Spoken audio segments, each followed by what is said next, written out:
Hi అండి.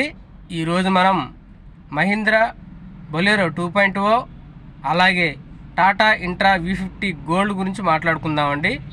ఏ బండి వల్ల ఎన్ని ఉపయోగాలు ఉన్నాయి, ఈ రెండింటి మధ్య ఉన్న వేరియేషన్ చూద్దామండి. ఏ బండిలో ఎక్కువ సామర్థ్యం ఉంది, ఏ బండిలో పాసింగ్ ఎంత వస్తుంది అనేది చూద్దామండి. ఫస్ట్ బొలెరో గురించి మాట్లాడుకుందామండి. బొలెరో లోడింగ్ ఏరియా వచ్చేసి ట్రక్కు 10 అడుగులు బార్ వస్తుందండి. ఎడల్పు వచ్చి 5 అడుగుల 9 అంగుళాలు వస్తుందండి. దీనివల్ల దానికి లోడింగ్ ఏరియా చాలా ఎక్కువ ఉంటుందండి. మెటీరియల్ ఎక్కువ వేసుకోవచ్చు.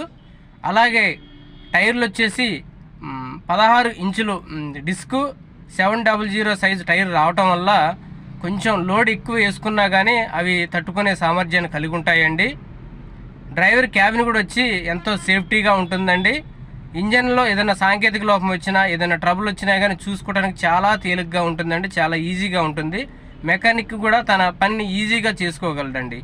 ఇవి బొలెరోలో ఉన్న ప్లస్ పాయింట్స్ అండి. మైనస్ పాయింట్లు వచ్చేసరికి లోడ్ మొత్తం వెనక రేర్ టైర్లోనే పట్టడం వల్ల కాస్త వాటి మీద ఎక్కువ ప్రెజర్ పడే అవకాశం ఉందండి. కొంత ఓవర్లోడ్ వేసుకున్నప్పుడు ఒక టైర్ మీదే లోడ్ ఉండటం వల్ల డ్రైవర్ కాస్త అరిగిపోయిన టైర్లు ఉన్నప్పుడు, సగం అరిగిన టైర్లు ఉన్నప్పుడు కాస్త టెన్షన్ పడుతూ, లేకపోతే వాటిని చూసుకుంటూ, రోడ్డు బాగాలేనప్పుడు చూసుకుంటూ వెళ్ళాల్సిన పరిస్థితి ఉంటుందండి. 4 టైర్ల మీద పడే విధంగా ఉంటే ఇది చాలా బాగుండేది. ఒక టైర్ మీద పట్టడం వల్ల టైర్ కండిషన్ బాగాలేనప్పుడు డ్రైవర్ కాస్త చూసుకొని తోలుకోవాల్సిన పరిస్థితి ఉందండి. ఇవి బొలెరోలో ఉన్న మొదటి మైనస్ అండి. రెండో మైనస్ వచ్చేసి సడన్ బ్రేక్ చేయాల్సి వచ్చినప్పుడు, బండి బ్రేక్ వేసినప్పుడు అండి, వెనక టైర్ల మీద లోడ్ ఉండటం వల్ల ముందు టైర్లని నెట్ అవుతుందని చెప్పేసి మన ఆ వెహికల్ వాడే మన డ్రైవర్ సహోదరులు చెప్పారండి. దాన్ని బేస్ చేసుకొని మనం ఈ విషయం కూడా మనం పరిగణలోకి తీసుకోవాలండి. సడన్ బ్రేక్ చేసినప్పుడు లోడ్ మీద బండి స్కిడ్ అయినట్టు అవుతుందంటండి. ఇది కూడా మనం పరిగణలోకి తీసుకోవాల్సిందే కదండి. ఇప్పుడు వచ్చేసి ఇంట్రా V50 గోల్డ్ గురించి మాట్లాడుకుందామండి. లోడ్ బాడీ వచ్చి 9.8, ఎడల్పు వచ్చి 5.8 వస్తుందండి. డిస్కులు వచ్చేసి 15 ఇంచుల డిస్కులు వస్తున్నాయి.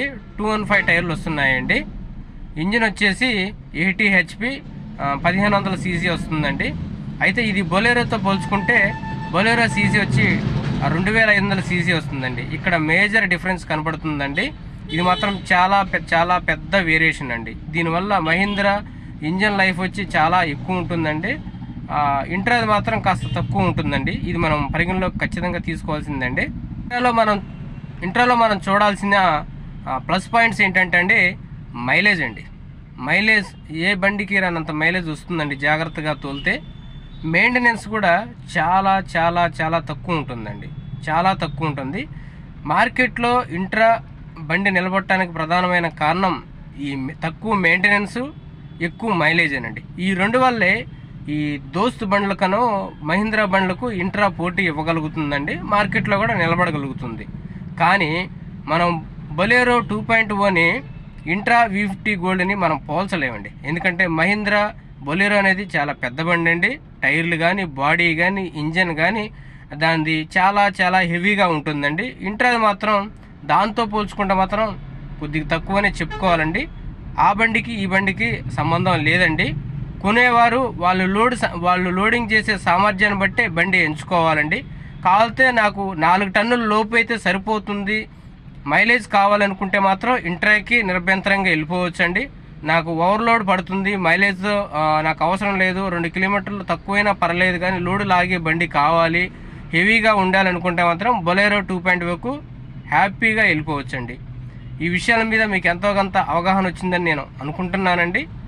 నాకు తెలిసిన విషయాలు నేను షేర్ చేసుకున్నాను. ఇందులో ఒకవేళ నేనేమన్నా పొరపాటున బై మిస్టేక్ నా సొంత సలహాలు అవి మిస్టేక్గా ఇచ్చినట్టయితే మాత్రం నన్ను ఎక్స్క్యూజ్ చేయండి.